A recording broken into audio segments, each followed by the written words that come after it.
All right, let's go back in history. 1995. I'd done some work on my own CRX SI, and I was signing up with a guy called Good. His shop was Good Performance. Don't know if you heard of it, going back a long time. I had a DC Sports header, Iceman intake, some kind of exhaust on my CRX, and I was basically buying his package. It was supposed to be this magic package. Long story, I put some of the parts in the newspaper. Bert calls me. Hey, I have a CRX, I want the header. I meet him at a gas station. He looks at the header, he buys it, we chit chat. Long story, we become friends. His CRX, we take it out and we put a B16 in it. I've showed you this history bug before, prehistoric. So we put a B16 in his CRX, great car. I had a B16 in my car. I was doing a lot of those at the time. That was right at the beginning of LHT Performance. He has the CRX, it's the Y49 I think it is. Well, it seems like all the yellow CRXs seem to get crashed, and it really sucks. It happened to his. He totaled the car. Somebody, I think, head-on collision. He was okay. Car was ruined. A 93 Honda CX, bone stock. I was with him when he bought it. We actually went to the street races in that car when it was bone stock. I think it made about 56 horsepower. We didn't expect to race anybody, but we did. And Bert beat him. We're having a conversation while we're racing. It's to a point where the gears were so long, it took so long to accelerate and beat this guy. We're talking back and forth. You see that yellow hatch? If you look around there, the yellow hatch, the white CRX next to it is Steve's. The red CRX next to that is Esther's. The white CRX next to that was mine. I mean, history right here. You guys might know him as Berto from Honda Tech. He's been around a long time. He's been a good friend of mine for probably 25 years. Well, I built this car about 16 years ago and worked on it quite a few times since, but it sat for quite a few years. So there it sits, number of years later. It's not in the same kind of condition. It sat for a long time, which is a shame. The paint used to be really nice on this. This is kind of the way the car has been sitting for a number of years. It's been sitting in his driveway. All right, so I told him if I was to buy this, I would keep it and build it. I wouldn't just flip it. Paint is literally sheeted off. I mean, this is all clear coat. I mean, it's kind of sad to see this. And again, I've always had fond memories of these cars, but this car especially, you can see how long ago that was done. B-Series is kind of an old school motor now. It hasn't ran for a long time, so I'm going to kind of talk you through it and try and get it running. I mean, this really sucks. The handle's broken. I mean, it's pretty decent in here. This is what is cool. Look at this. Integra Type R seats. This is funny. Ready for a blast from the past? Look at that right there. The good old VAFC in the visor. The big Broadway mirror. I mean, some of this is just cool old school stuff. Some of it is going to stay, some of it is going to go. This is going to go, so we're going to need to get a sun visor. Anybody can help us out with some of these parts. I know they're kind of hard, they're rare. We have a couple of friends that are helping us with parts. Our good friend Danny helped us out with a door handle. To replace this, it's back ordered. However, this would probably come up. It's in good shape. It's a Sabon hood. It's not a cheesy hood. This is a good quality hood right there. We're either going to refinish it or replace it or paint it. Eventually the car will get painted. It's not going to be a priority. Replace this. Again, it works, it functions, just not a fan of the carbon fiber body parts. For right now, we have a handle. Thanks, Danny. It's almost got that yellow look. I wonder if this was a Kevlar hood. It looks like it was. Yeah. Unless it's just see-through now, I can't tell. I mean, it's not soft. It's still in good shape. It's definitely not see-through because the bottom's black. Yeah. The Sabons, if you ever deal with carbon hoods, these are one of the better ones because it's a double skin. It's not the real flimsy one. Even if you deal with a spoon hood, they're more of a race hood, but they're very, very flimsy, very cheesy. These are solid. I mean, it's the only one that you can put up on a hood prop and the hood doesn't bend. A lot of the time they used to sag. I mean, it's pretty sturdy hood. This is one of those replica headers. Never a fan of those. They don't fit real well. Oil is up and it's clean. That's definitely good. Like I said, Bert was very good about servicing things, but he just left it a long time. I mean, it's just, you know, life changes, life gets in the way, things happen. Fluid looks nice and clean, look. It's Honda fluid too. Yeah. I just noticed that. That sucks that it's got these on it.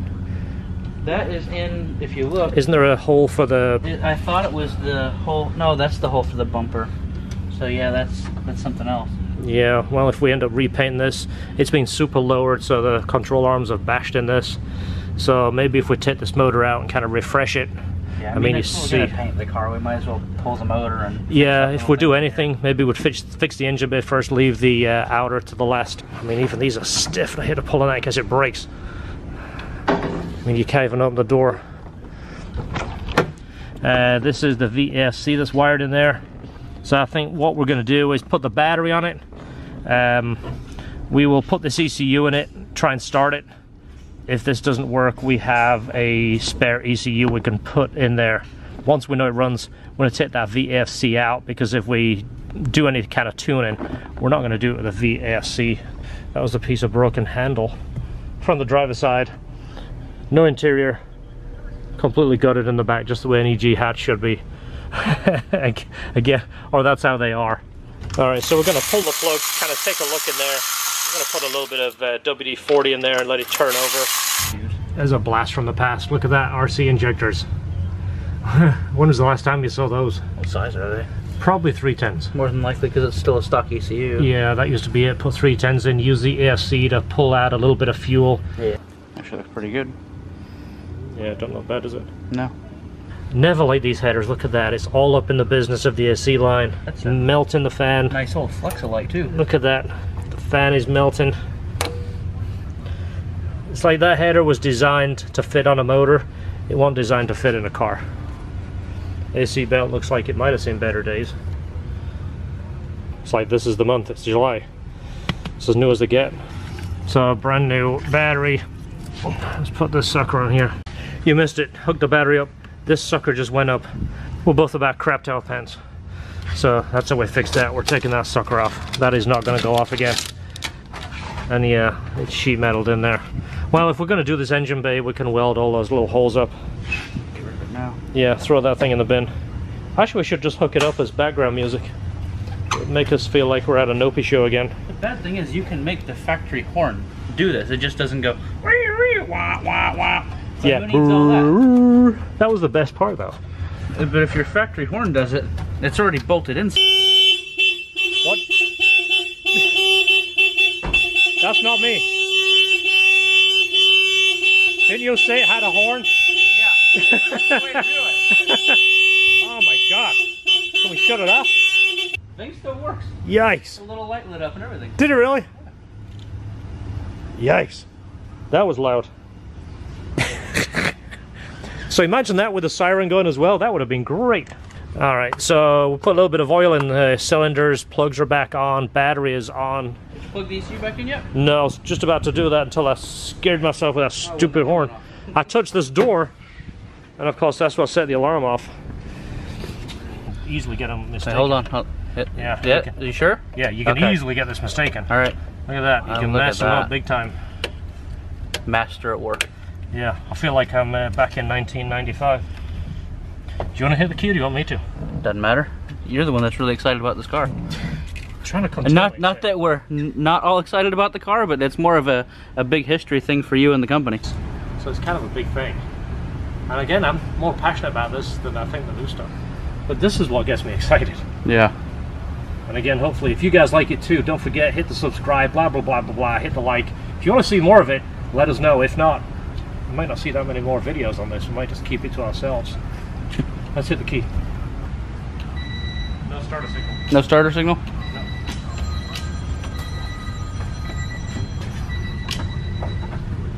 Yep. As soon as I turned my key, all the lights went off. Well, so I'm still just recording. Try that, it wasn't plugged in.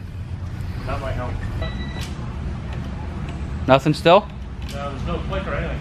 Often those alarms intercept the starter signal, which basically is this is the battery power right here. The starter signal goes in there, this wire right here. This is when you turn your key, basically energizes this. So what we're going to do is jump that right to there and it should activate the starter. Ready? Yeah. Whoa! Started to run. It started to run. So something is bypassing something somewhere. It's probably in that alarm, which means that might be our next thing, is to rip that alarm out and put it in a bag and send it in the trash.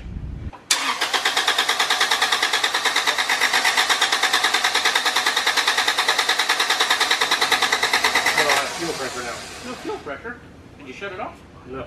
So let's see if we've got an OBD1 ECU. So these ECUs are kind of rare. Like I talked about, we are going to keep the B motor, so if we continue, we're going to put a new ECU and a S300 in there. Let's see if we can figure out the ECU system and get the fuel to work, and maybe rip the alarm out. All right, so we went through our old stock of ECUs. So this is a stock P28.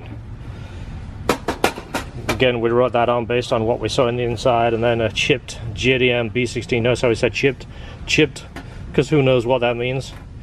Let's try this first, because this will closely match the B motor. Lights are on. The VSC is lit up. Look at that. No fuel pump at all. So we're gonna double check, see if we're getting power to the pump. Nice thing about the EGEs, look at this. Fuel pump is right here, and no back seats. Ooh, carbon fiber. All right, so there's gonna be a powering ground in there. I think I'll bang my head about 3 times on this car. That's it? Yeah. You ready? Yep. Then you're only gonna get it for a second. Yep. You're getting signal? Mm-hmm. Okay, so it must be the pump that's dead. All right, let's keep digging. So because it's dirty in here, we're gonna use this little guy here to... Did you see a faceplate anywhere? No, I mean it might be in the car. I haven't looked through the car. Look in the glove box. This has amplifier and subs and all holder. kinds of stuff. That's actually handy. Look in there, see if there's a faceplate. I'll listen to my songs. No, an old radar detector. Wow, there is actually a radar hookup right here. It did, I remember it had a faceplate. I might have lost it. But yeah, we've got a nice amplifier over here, a sub and an amp over here. You're into tunes. Is this any good to you, George? I don't know. I know you have about 12 amps in your car already. Did it right. I mean, it's got ferrules and stuff. I mean, we tried. He had a stereo shop do it. He did good stuff. I mean, Bert never went cheap on stuff. I mean, that sub's kind of cool. This is all good stuff. It's Polk Audio. I mean, think about the year. That's a DB drive. That's, you know, awesome back in like 06, 07. Remember the Super Street when the EM2 came out and they did that red whole Polk Audio Civic? Yeah. This is all the stuff they were advertising back then. So this is period correct. Yeah. Wow. I mean, I feel bad, but I'm not a stereo guy. I just look at this stuff and go, this is going to either short out, this is going to get trapped, someone's going to stand on this, it's going to fry a fuse. It was great stuff back in the day. Oh yeah, it's good stuff now. I mean, this isn't cheap stuff. No. But I mean, this is 400 watts. Yeah. In my Civic, I have an 800 watt amp that's that big. And it's a true 1800. It's not 8. And my my 4-channel amp is that big. It's about the size of a postage stamp. Yeah, and it's a 450, and I think that's a 250. You know, I just realized this is a Type R floor mat in the back here. Yeah. You see that? On top of one too. Yeah, this is the jack. Wow, look at that. That's worth more than the amp. It's not a front mat, is it? No. No. If that was a front mat from the checkered Japanese, actually not Japanese, the US. There's mats under the rubber mats. I don't know what they are, but there's mats under the rubber mats. Yeah, there's 3 mats under the rubber mats. It's 2 mats. It smells like crap. Oh yeah, it's not going to be good to see. That's probably why the pump doesn't work. It's something in there. Oh yeah, it's rusty. Is there a dead animal in there? No, but it's bad. Ooh. Hopefully we don't need a gas tank. Ooh. Yeah, 'cause this is a metal gas tank, isn't it? You're gonna ruin my towels. Yep. I came with the car. I'm gonna take those home. All right. All right. I know, it's like falling apart. Wow, look how dry that is. Ugh. That's one of the reasons why you should keep your fuel tank full of non-ethanol fuel.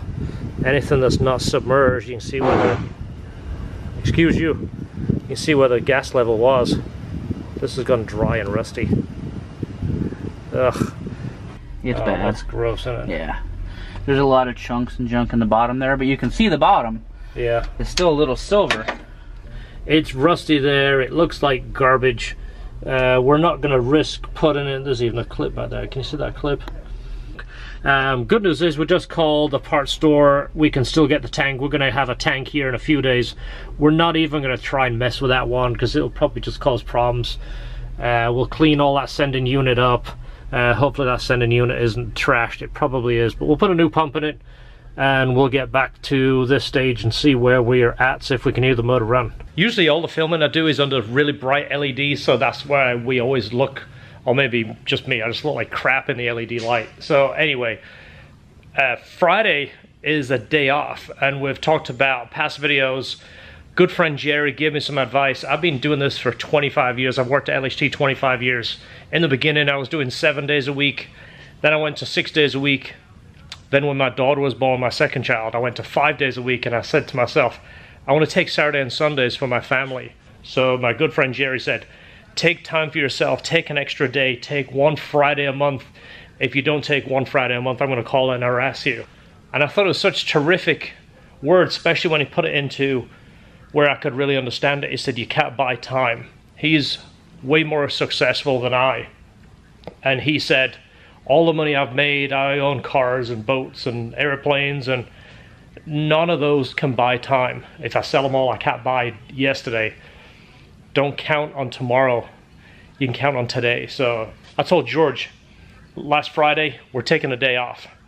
I took a day off. He came in the afternoon and pulled the tank on the Civic. So he's as excited about this as I am. Thank you, George. You were supposed to take a day off. I did pay you to take a day off, but yet you came in and worked.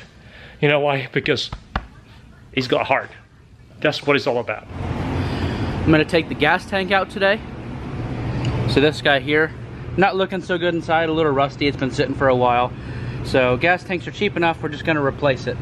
I don't know even where to send a gas tank to get cleaned out anymore. So we'll just go ahead and replace this one. I'll get it pulled out, and then as soon as the new one gets in, we'll show it to you. But you gotta take the plastics out, disconnect a couple hoses. Everything electrical has been unplugged up top, and the feed and return line have been unplugged up top. So we'll take it all out in one go.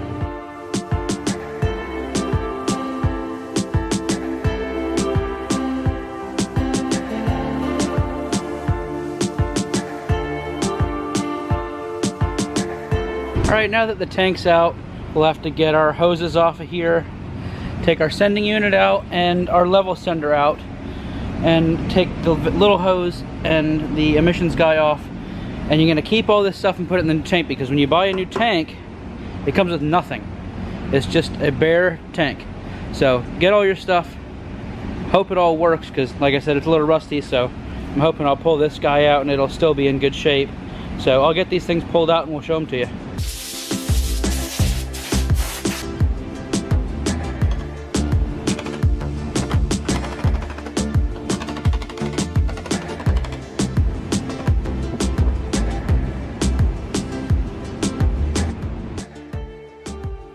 This doesn't look good, and unfortunately it's discontinued. I called Honda and they don't have anything. Looked on eBay, you know, the usual places. Nothing's available, and nothing seems to be available aftermarket. And I'm gonna kind of give it a shot, take it apart, see if I can clean it.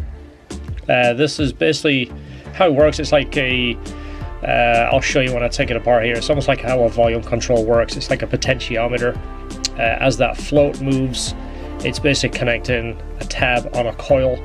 That little flat piece right there, that basically runs from one end to the other, changes the resistance. I'm going to coat the whole thing in WD-40, clean it with a Scotch-Brite, get as much of the rust and grime off it as I can. And I think if the coil is in good shape, which it seems to be after I clean it, this is just the case. I just want to get rust off so it doesn't end up in the new tank. New tank should be here any day now. Just to give you a heads up, it was 165 bucks. I think it's a Dorman tank, so it's not a CX tank, it's a DX tank, which is the same tank, just a little bit bigger. I think it's 2 gallons larger, but the chassis is the same, so it should fit. But now it's that coil feels good. Fingers crossed.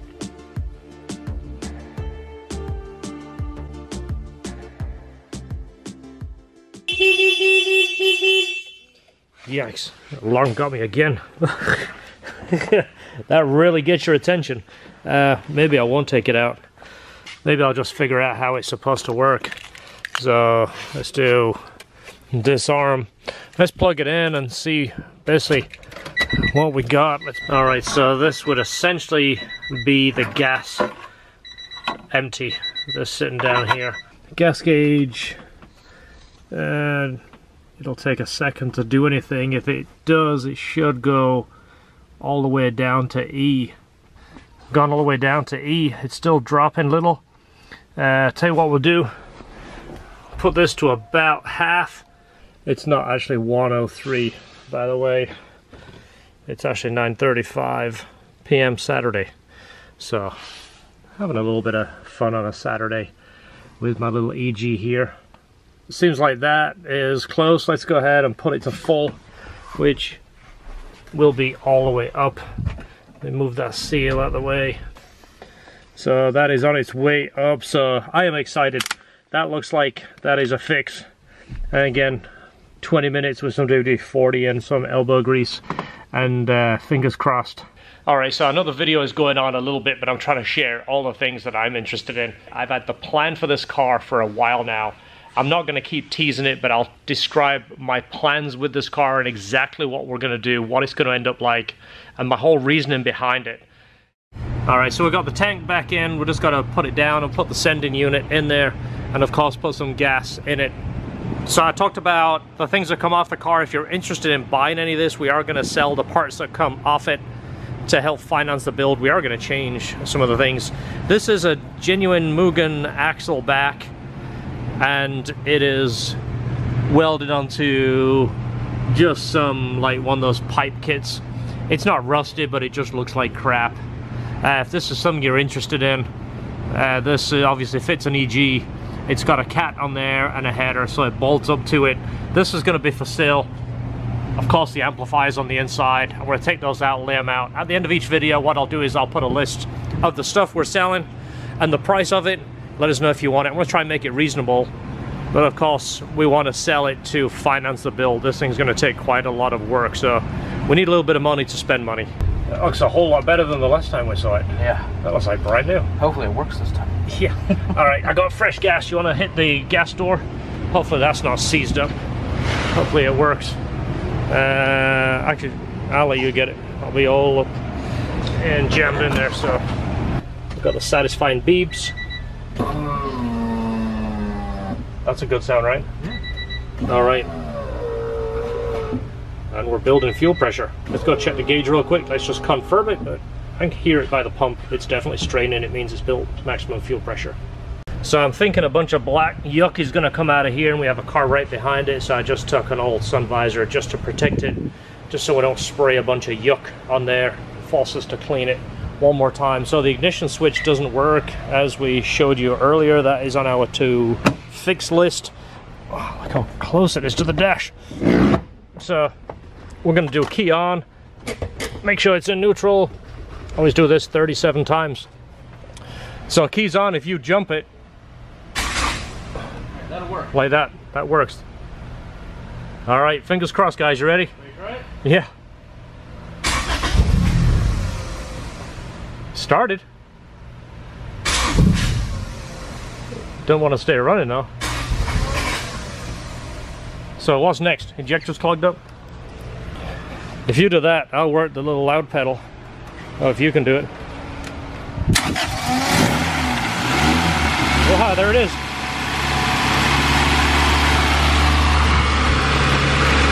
£52 of fuel pressure. Motor runs. Is there any yuck coming out the back? Surprisingly, no. I figured it would be all WD-40 and carbon and stuff. Check engine light is on. Of course it is. Alright, we'll check that. Tach works. Lights are all working. Is it idling on its own? I'm gonna guess the idle valve's stuck because it'll stop if I don't want to stay. It's got a check engine light, so unless it's unplugged. Let me get my hand. It is plugged in. Let's check what the code is. Let's pull that thing apart and clean it. I mean, the motor sounds good. Yeah. So I've shown you this in past videos. This is the little jumper Steve made for me forever ago, 15 years. This is where the connector would be, and look at this. That tells you there's a Honda guy that owns this car. He's made his own jumper and has it on a keyring right next to where you check the codes. Next step up from that would be to put a toggle switch in the dash if you're that confident that you're going to be getting check engine lights a lot. So let's see what the code is, and we'll go from there. Low flash is 10. 1, 2, 3, 4. 14. 14. That's it, yeah. Idler control valve. 10. 1, 2, 3, 4. Yep. Idler control valve, which could be the fact that it's seized up and it's throwing a code and it won't move. Or let's take it apart, clean it first. We really need to go through this wiring next. Once we hear it run a bit further. This is what your idle valve looks like when you take it out. Kind of that yucky stuff on here. Anyway, basically all that is happening is it's letting the air go from this side to this side. It bypasses the throttle body. Think of your throttle body plate between these two holes. When you rev it, it does this. When it's closed, this is what controls the air from one side of the plate to the other. This is an electrical portion. There is a plunger in here that runs back and forth. Two problems that usually happens: the plunger sticks. Over time the motor loses its strength. It doesn't have the strength to pull that valve as fast as it should do, and then with the valve sticking, it kind of compounds the problem. Alright, one trick I found: good old Blue Can. This is not sponsored by the Blue Can, but we'll use it just because it's here. This is just fill these holes up, and then what you do is wait. Alright, so first thing we're going to do is take the VFC out, which the wires were extended in here somewhere, which looks a bit of a mess. So this is the factory AFC somewhere about here. So this is all in good shape. The AFC is in good shape, just a little bit of black tape on there. But we'll clean this up. This will be for sale also. And again, it is the VAFC, which means it's a VTEC airflow converter. Alright, so just temporarily hook the wiring back up, remove the AFC. We're still getting a code 14, so we have a dedicated power, but the ground looks a little sketchy. We've shown you this on a past video. The thermostat ground, which pretty much runs all the sensors, which is this guy right here, is in the wrong spot. So we're going to change it and see if that makes a difference. So we're getting intermittent power here. This is the idler plug right here. This should have 12 volts and ground according to Honda, and it's got intermittent 12 volts. So we're basically chasing the wire down here, and we'll find a little bit of wonkiness. So that's probably got something to do with it. Whenever you see wiring that Honda didn't do, that is usually the culprit right there. And Honda didn't use that tape. Alright, so the idle valve put back on. There was a break in the wire, and that's why the idle valve wasn't working when we were throwing the code. But the break in the wire wasn't an actual broken wire. It was this jumper. Now this jumper here takes power from the main relay, and it ties it to the 4 injectors for power and a couple other sensors, idler control valve being one of them. So it had corrosion on the prong for the idler control valve. So I've cleaned it and put it back together. And now, since our starter signal doesn't work still, we still use this here, and it's idling. So we're still going to call this the Burt hatch, because that's what I've known this to be for so long. Anybody excited about the LHT supercharger package? I know George is. Yeah, I am. You excited? Very. That's why you started here, right? Yeah, exactly. That was the whole reason he came here, was to do this, so I better do it. LHT supercharger, LHT intercooler, the LHT billet S-tube. We're going to make the LHT 4-into-1 headers again. The LHT throttle body with the bracket and cable, the whole nice package. This is going to be something I'm going to offer. All of this stuff is going to be offered on the site.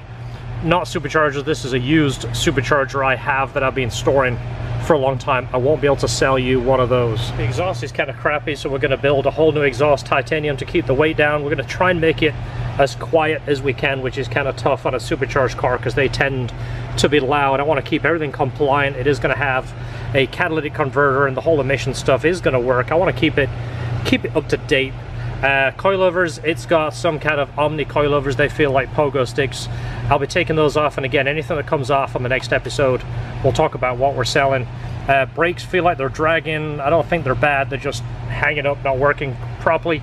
We're going to pull the engine, paint the engine bay, fix anything that would seal on the way. while the engine is out, we're going to go ahead and try and clean all this up. New timing belt, new water pump, basically refresh it. Anything that we see that looks a little hokey, we will be putting in a new clutch because it's going to need it for the supercharger. Of course, that header, any of the stuff that comes off will be up for sale. The FAL fan, it works. I did confirm it works. This header, obviously, if you don't mind it rubbing into everything, this might be the header for you. I think it's an RMF replica. That breather can will be coming out. That stuff's all for sale there, Bruce. If you see anything you like before it goes in the video, start bidding on it because it's going up. And you know, if that broke, you know you're buying that one, right? I gotta buy it. That's already gone home with you.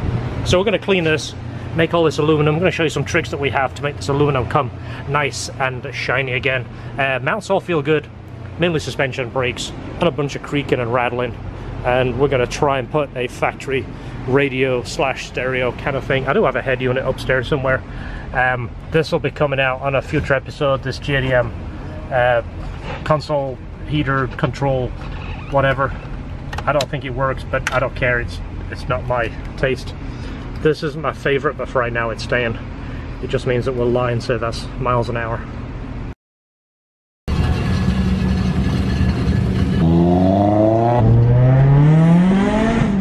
It sounds like an EG, doesn't it? There's wire falling down and stuff. Alright, can't hit VTEC here. Or can I? Ready?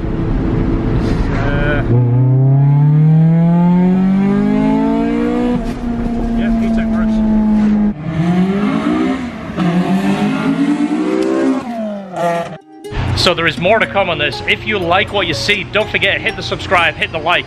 If this gets 10,000 views, I'll put up episode 2. If not, I'm going to keep it to myself. This is something I'm doing for me personally. It's got a little history, it's got a little bit of sentimental value, and I am building it for products for LHT. You're going to see all that in the supercharged package. You're going to see a lot more on that. So don't forget, if you want to see more, click it and like it.